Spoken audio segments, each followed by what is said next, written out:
Shalom, this is Hannah speaking to you from the land of Israel. I just wanted to bring you a little word of encouragement today.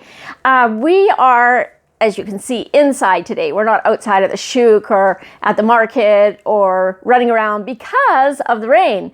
So I talked a little bit yesterday about the rain and how, even though the rain is such a blessing in the land, it's like, oh my goodness, thank you God for the rain, because this land really needs the rain in the winter. It doesn't rain all summer, so we really need these winter rains.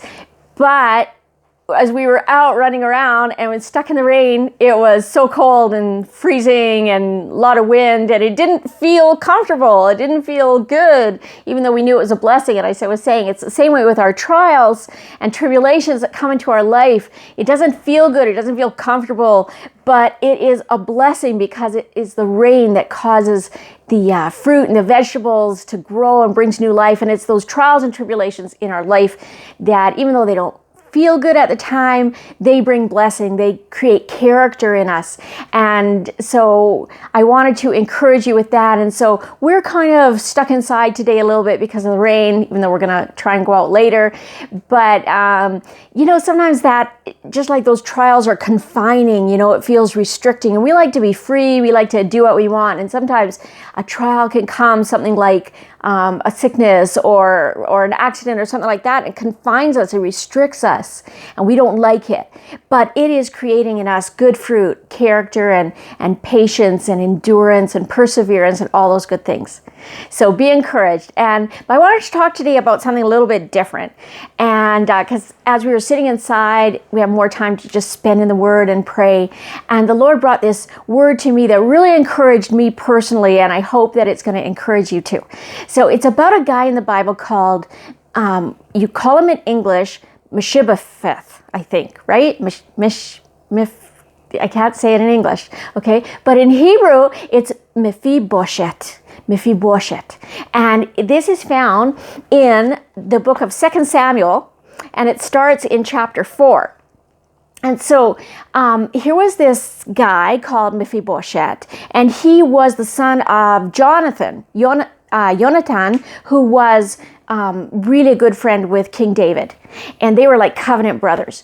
And so he was also the grandson. Mephibosheth was the grandson of King Saul. So he was like royalty. He was in the royal covenant lineage. And yet, what happened is that King Saul and Jonathan, his son, were killed in the battle on Mount Gilboa. There's kind of a little funny story with that, not about them being killed on the Battle of Gilboa, but about when we were on Mount Gilboa and we were trying to find a home in the land, and we were driving, and somebody said there's a hostel up here, and so we kept driving.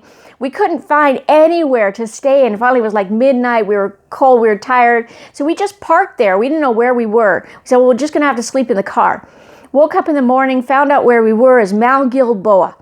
And I was like, Mount Gilboa, that's something significant in the Bible. This must be somewhere great.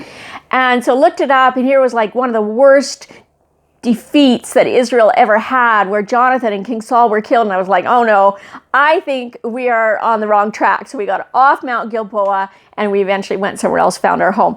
But anyways, Mount Gilboa was where King Saul and Jonathan were killed. And then after they were killed, they came and brought the news to the household. And the nurse that was looking after Mephibosheth, she ran because she thought, oh, now that they're dead, the king is dead, they're going to come and persecute them. So she ran with the baby and she dropped him. And he was hurt in his legs. It actually says in the Hebrew is Nesher, which is handicapped. So he became a handicapped person. He could not walk. He was unable to walk. He was lame in both his feet. So that's kind of the background on Mephibosheth. And then we pick up the story again in the 9th chapter of 2 Samuel. And King David now says, is there anyone left of the household of Jonathan that I can bless? So one of the things I love about King David is he wasn't content to just sit back and just let all the blessings come to him. Even as a king, he was out there saying, who can I bless? He was actively trying to bless people. And I love that about him. And I think we can take something from that example. And so the thing about, we miss so much in this story if we don't understand the Hebrew. And that's why I just want to give you some of these little nuggets to encourage you. Because when we pick up the story, we come upon Mephibosheth living in a place called Lodavar. Now, that doesn't mean much in English, but in Hebrew, Mephi means from the mouth of, and Boshet is shame. From the mouth of shame. Here is this man that was a covenant son of royalty. And his name, how he's called himself, is from the mouth of shame. He's living in shame. And the place where he lives, called Lo Davar, means literally no thing. No things. He was like nobody from nowhere. He was a nobody from nowhere. He was living in a place that was like a slum, and it was just like nowhere. It wasn't a place where you'd want to live. And he was like, from out of his mouth was just spewing forth shame. And he was crippled and he was broken, even though he was a covenant son of royalty. And so King David comes. And there's something that I think we can really apply to our own lives. So King David comes and he says, who can I bless? And so they call Mephibosheth, who's called from the mouth of shame. And he calls him. And Mephibosheth says to him, what would you want with a dead dog like me? What would you want with a dead dog like me? Kelev Hamet.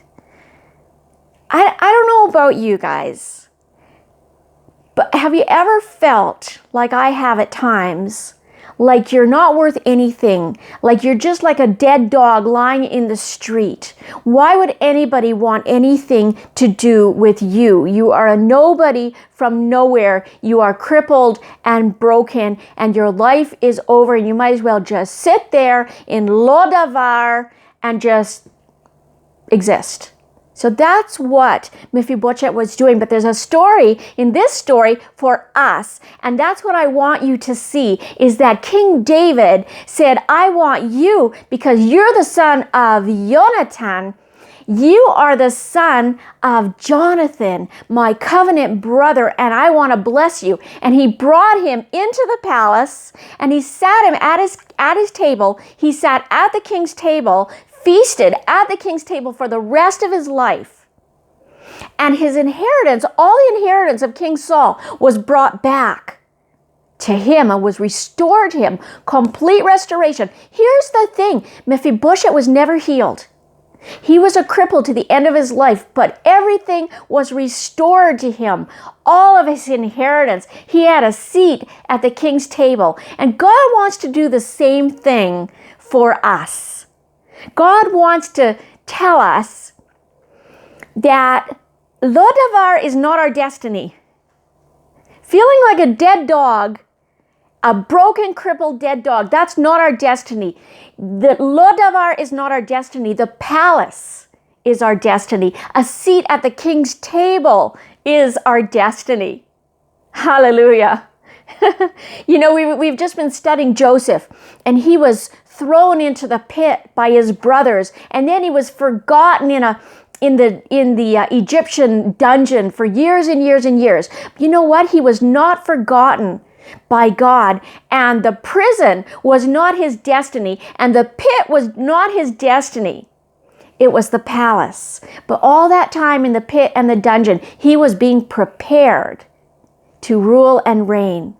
And so please be encouraged, no matter what you're going through, no matter what you feel like. If you feel like a dead dog, if you feel like a cripple, we feel like that lowers our value because we've been broken.